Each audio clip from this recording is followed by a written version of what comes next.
میں اس ملک میں کرپٹ لوگوں کو جیلوں میں ڈالوں گا. کسی کرپٹ آدمی کو میں نہیں چھوڑنے لگا.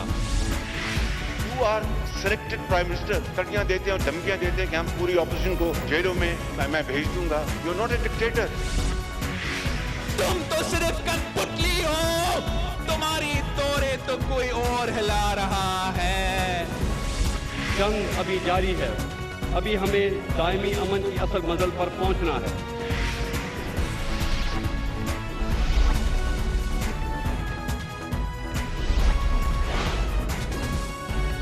آپ دیکھ رہے ہیں خبروں، تبصروں اور تجزیات پر مبنی پاکستان کا سب سے معتبر نیوز شو دنیا، کامران خان کے ساتھ. السلام علیکم، میں ہوں کامران خان. وزیر اعظم عمران خان آج پھر کراچی تشریف لائے. چند گھنٹوں تک قیام کیا، اس کے بعد ہب گئے جہاں پاور جنریشن سسٹم کا افتتاح کیا. اس کے بعد کراچی واپس لائے اور اسلام آباد چلے گئے.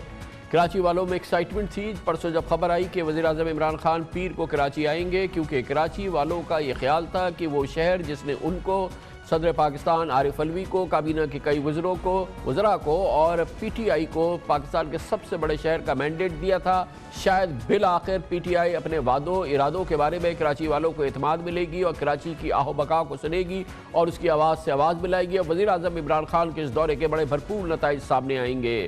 مگر ایسا کچھ نہیں ہوا، بلکہ یہ بھی نہیں ہوا کہ شاید کراچی والوں کو یہ خیال تھا کہ آج وزیر اعظم اپنے قیام کے دوران ان وعدوں کی بات کریں گے جو اس سے پہلے وہ کراچی کو کر چکے ہیں. آپ کو یاد دلائے کہ یہ وزیر اعظم عمران خان نے تقریباً 6 ماہ قبل 1 اپریل کو کراچی کے لیے 162 ارب روپے سے 18 منصوبوں کا اعلان کیا تھا، اور اب 1 اپریل کو گزرے ہوئے 6 مہینے ہو گئے ہیں، یہ منصوبے نظر نہیں آئے ہیں. اور بعض کراچی والے سمجھتے ہیں کہ کیونکہ یہ 1 اپریل کو کیا گیا تھا تو اسے شاید اپریل فول سمجھنا چاہیے. ان منصوبوں میں کراچی کے ماسٹر پلان اور واٹر اینڈ سیوریج پروجیکٹ سمیت ٹرانسپورٹ کے 10 منصوبے شامل کیے گئے تھے.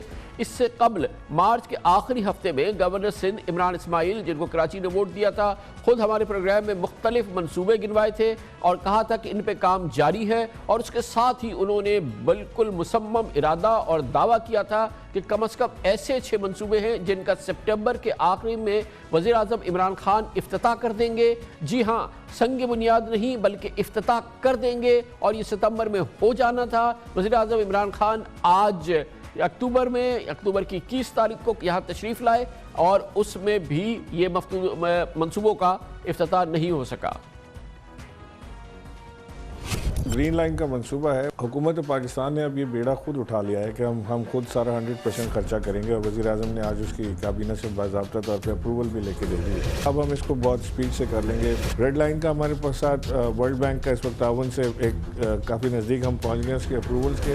بایو فیول کے اوپر بیس کر کے اس کو ہم بنائیں گے. ہمارے پاس تقریباً ٹوٹل 7 پروجیکٹ اس وقت آن گوئنگ ہیں کراچی میں، جو اس وقت آن گراؤنڈ ہے. 50% یا اس سے زائد کمپلیٹ ہو چکے ہیں. اس میں ہمارے پاس سائڈ منگوپی روڈ ہے، ہمارے پاس 3 فلائی اوورز ہیں، ہمارے پاس نئی سیوریج لائن ڈال رہے ہیں، 66 انچ کی پانی کی لائن ڈال رہے ہیں جو K4 سے جب پانی آئے گا تو اس سے سپلائی ہوگی. یہ فیوچرسٹک اپروچ ہے ہماری. اور روڈ بڑی زبردست انٹرنیشنل سٹینڈرڈ کی ہم روڈ بنا کے دے رہے ہیں جو لوڈ بیئرنگ روڈ ہوگی. تو یہ ہم وہ منصوبے ہیں جو تقریباً سپٹمبر کے وسط میں ہم وزیر اعظم عمران خان سے کراچی میں ان کو بلا کے تقریباً 6 منصوبوں کا افتتاح فوری طور سے کرا دیں گے.